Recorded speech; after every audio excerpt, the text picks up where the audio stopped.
एक गांव के बाहर छोटा सा शिव मंदिर था, जिसमें एक वृद्ध पुजारी रहते थे। एक दिन एक गरीब माँ अपने नन्हे से बालक को मंदिर के द्वार पर छोड़कर चली गई।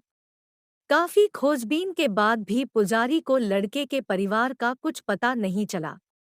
जब गांव का भी कोई व्यक्ति उस बालक का लालन पालन करने को तैयार न हुआ, तो पुजारी जी ने भगवान शिव की इच्छा समझकर उसे अपने पास रख लिया और उसका नाम भोला रख दिया। गांव के श्रद्धालु भक्तों से जो कुछ प्राप्त होता, उसी से भगवान शिव का, पुजारी जी का और बालक भोला का किसी तरह गुजारा चलता।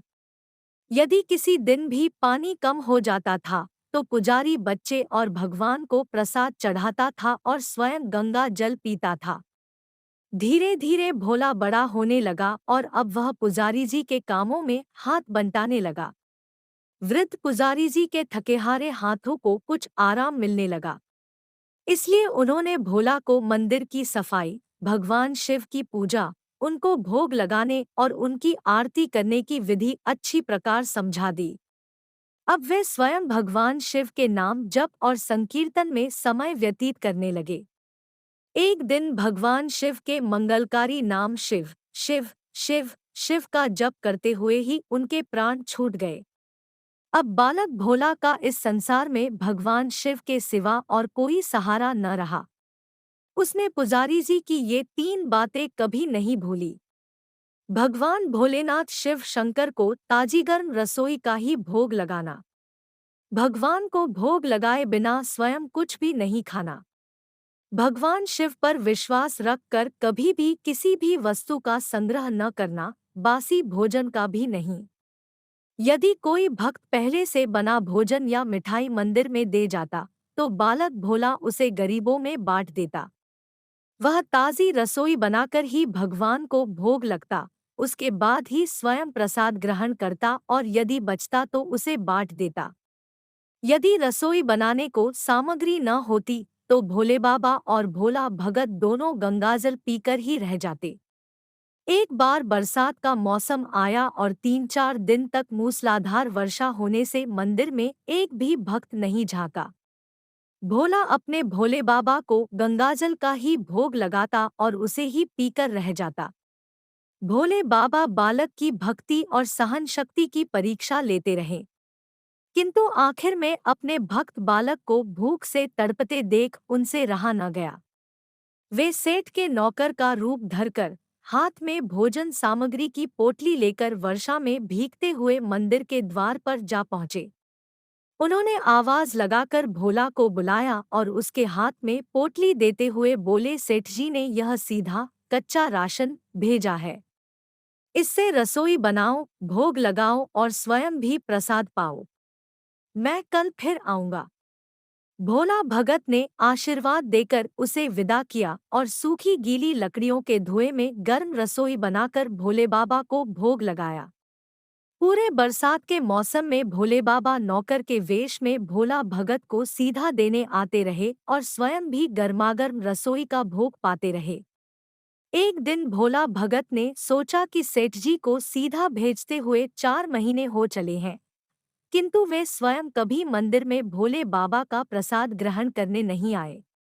अगले दिन जब भोले बाबा नौकर के वेश में सीधे की पोटली देने आए, तो भोला भगत उनसे बोला, भाई, तुम्हारे इतने धर्मात्मा सेठ जी कभी स्वयं मंदिर में प्रसाद लेने नहीं आए। इस कारण मेरा हृदय अत्यंत दुखी हो रहा है। अपने सेठ जी से कहना कि कल वे भी मंदिर में प्रसाद ग्रहण करने अवश्य पधारें। भोला ने प्रसन्न होकर उन्हें सेठ जी के आने का समय बता दिया।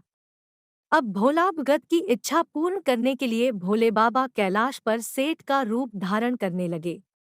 इधर अपने स्वामी को एक प्यारे भक्त के यहाँ जीने जाने का समाचार सुनकर ममतामयी अन्नपूर्णा माँ पार्वती भी भला कैसे पीछे रहती। वे भी पति की आज्ञा लेकर सेठानी का रूप धारण करने में जुट गईं। भोले बाबा ने अपने गले से मुंडों की माला उतार दी, शरीर पर लगी भस्म, कमर पर पहना हुआ बाघांबर और बाहों और कानों में पहने सांपों के हार भी उतार कर रख दिए। उन्होंने एक मखमल का सुंदर कुर्ता धारण कर लिया। अपनी जटाएं सीधी कर गंगा और चंद्रमा को उसमें छिपा लिया और ऊपर से एक सुंदर रंग बिरंगी पगड़ी पहन ली। सदैव नंगे पैर विचरण करने वाले शिवजी ने आज अपने पैरों में रेशमी जूतियां धारण कर ली। हाथ का त्रिशूल और डमरू भोले बाबा ने नंदी के हाथ में थमा दिया और अपने हाथ में एक सुंदर छड़ी लेकर पार्वती जी के तैयार होने की प्रतीक्षा करते हुए कैलाश पर चहलकदमी करने लगे। इधर पार्वती जी घंटों से मेकअप करने में जुटी हुई थी।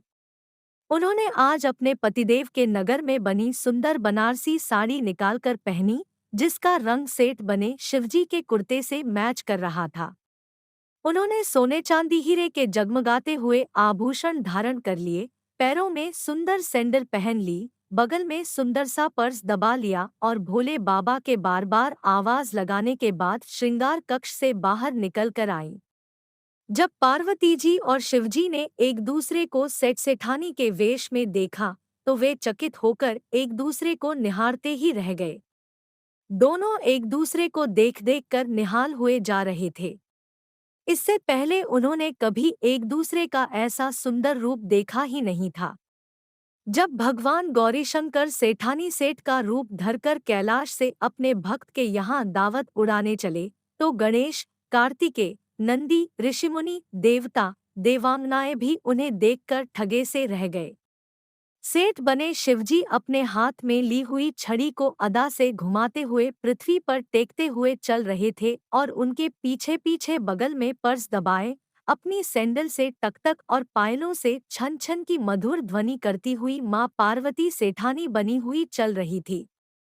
इधर भोला भगत आज सुबह से ही सेठ जी के स्वागत में भांति भांति के पकवान बनाने में जुटा हुआ था।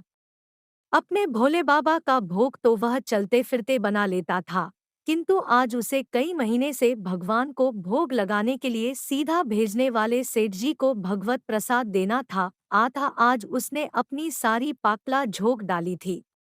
उसने सेठ जी द्वारा भेजे हुए चावल धोकर खीर बनाई, उसे धीमी आंच पर पकाकर गाढ़ा किया और उसमें सेठ जी के द्वारा भेजे हुए पिस्ते, बादाम, केसर, चिलगोजे, किशमिश डाले। मिर्च और अदरक को कूटकर उसे बाजरा, बेसन और गेहूं के आटे में भर भर कर मोटे मोटे मिस्से टिक्कर बनाए। रसोई बनाकर भोला भगत पुनः स्नान करने चला गया, ताकि स्वच्छ वस्त्र पहनकर भोले बाबा को भोग लगा सके और सेठ जी को उनका प्रसाद पवा सके। जब भोला भगत स्नान करके लौटा तो देखा सेठ जी प्रसाद ग्रहण करने के लिए स्वयं तो आए ही हैं, संग में अपनी सेठानी जी को भी ले आए हैं। भोला ने झट दोनों से राम राम की, उन्हें आसन देकर बैठाया और बोला, मैं अभी भगवान को भोग लगाकर आता हूँ, फिर आपको प्रसाद परोसूंगा। भावना के भूखे भोले बाबा से भूख सहन नहीं हो पा रही थी, इसलिए वे बोले, पुजारी जी, भगवान को जल्दी से भोग लगाइए, मुझसे भूख सहन नहीं होती। भोला भगत बोला, सेठ जी, भूख तो मुझे भी बड़े जोर से लग रही है, किंतु मैं अपनी भूख के कारण भगवान को भोग लगान नहीं भूलता। यदि दुनिया के सारे लोग इसी तरह अपनी भूख के लिए भगवान को भोग लगाना भूल जाए तो भगवान तो भूखों मर जाएंगे। सेठ जी बने भोले बाबा एक पत्तल उठाते हुए बोले, पुजारी जी, आप भोग लगाइए, इधर मैं पत्तल परोस लेता हूँ, मुझसे भूख सहन नहीं हो पा रही है। भोला भगत सेठ जी बने भोले बाबा को डांटते हुए बोला, सेठ जी, भगवान के काम में न तो जल्दीबाजी चलती है और न कंजूसी। मैं जब तक भगवान को भोग नहीं लगा लेता, आप रसोई के पास भी नहीं फटक सकते। चुपचाप इधर बैठ जाइए और नमः शिवाय जपते रहिए। मैं अभी आता हूँ और आपको पेट भर भोजन कराता हूँ। सेठ बने शिवजी डांट खाकर चुपचाप अपने आसन पर जा बैठे। सेठानी बनी पार्वती उनकी यह दशा देख बड़ी मुश्किल से अपनी हंसी रोक पाई। लेकिन जैसे ही भोला भगत पत्तल में सामग्री लेकर भगवान को भोग लगाने मंदिर में गया, शिवजी पार्वती जी को मौन रहने का संकेत करते हुए चुपके चुपके पैर रखते हुए रसोई में पहुंच गए और उन्होंने एक एक व्यंजन उठाकर चखना शुरू कर दिया। भोले बाबा तो प्रसाद को चखते ही भौंचक के रह गए। खीर में चीनी की जगह नमक भरा हुआ था और सब्जियों में चीनी भरी हुई थी। जैसे ही भोले बाबा ने रोटी का एक ग्रास तोड़कर मुंह में दिया, वे सीसी करने लगे, क्योंकि रोटी में मिर्च ही मिर्च भरी थी। वे सीसी करते हुए उल्टे पैर भाग आए और अपने आसन पर जा बैठे। माँ पार्वती अपने स्वामी की यह हालत देखकर खिलखिलाकर हंस पड़ी। इससे पहले कि भोले बाबा पार्वती जी के सामने कुछ सफाई दे पाते, भोला भगत नमः शिवाय मंत्र का जप करते हुए आ पहुंचा। उसने भोग को रसोई में मिलाकर उसे पवित्र बना डाला और फिर सेठ जी के सामने पत्तल परोसकर हाथ जोड़कर बोला, सेठ जी, अब आप जी भरकर प्रसाद पाइए। भोले बाबा तो अभी अभी भक्त की भक्ति से भी जोरदार उसके हाथ की बनी हुई रसोई चख चुके थे। आता उसे जीमने की बात सुनकर उनके पसीने छूटने लगे। कभी वे भोला का तो कभी पार्वती का मुख देखने लगते। भोला को सेठ जी की ढील बर्दाश्त नहीं हुई और बोला, सेठ जी, अब क्या हो गया आपको? अभी अभी तो इतनी उतावली मचा रहे थे, अब क्यों नहीं जीते? आप जीमोगे तभी तो माताजी भी प्रसाद ग्रहण करेंगी और फिर मैं भी प्रसाद पाऊंगा। भोला की ललकार सुनकर भोले बाबा ने चुपचाप खीर का कुल्हड़ उठाया और सारी नमकीन खीर गटागट पी गए। कुल्हड़ खाली होने की देर थी कि भोला ने उसे झट से भर दिया। अपने प्रिय भक्त के हाथों परोसे हुए भोग में भगवान को आज दुगना स्वाद आने लगा। भोला परोसता गया और भोले बाबा पीते गए।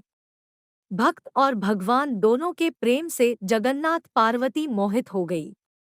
जब सारी रसोई समाप्त हो गई तो भगवान ने एक जोर की डकार ली। भोला को होश आया और बोला, वाह सेठ जी वाह, मैं ही बावला था जो इतनी थोड़ी सी रसोई बनाई। मुझे पता होता कि आपको प्रसाद ग्रहण करने का इतना शौक है तो और भी ज्यादा रसोई बनाता। भोले बाबा अपने पेट पर हाथ फेरते हुए सेठानी बनी पार्वती जी की ओर मुस्कुराकर देखते हुए बोले, पुजारी जी, मैं इतना रोज कहाँ खाता हूँ, किंतु आज प्रसाद इतना स्वादिष्ट बना था कि अपने पर वश ही नहीं रहा और खाता ही चला गया। किंतु तभी भोला भक्त रुआसा होकर बोला, सेठ जी, वह तो आपने ठीक किया, लेकिन माताजी तो भूखी ही रह गई। ममतामयी पार्वती माँ से भोला का रुआसा मुख देखा नहीं गया। उन्होंने बची हुई खीर की 4 बूंदें अपने कंठ में टपका ली। भोले बाबा द्वारा भोग लगाने से प्रसाद में अद्भुत अलौकिक स्वाद भर गया था। यदि आप हमें सब्सक्राइब नहीं कर रहे हैं तो शायद आप बेहतरीन चीजें छोड़ रहे हैं, इसलिए चैनल को अभी सब्सक्राइब करें।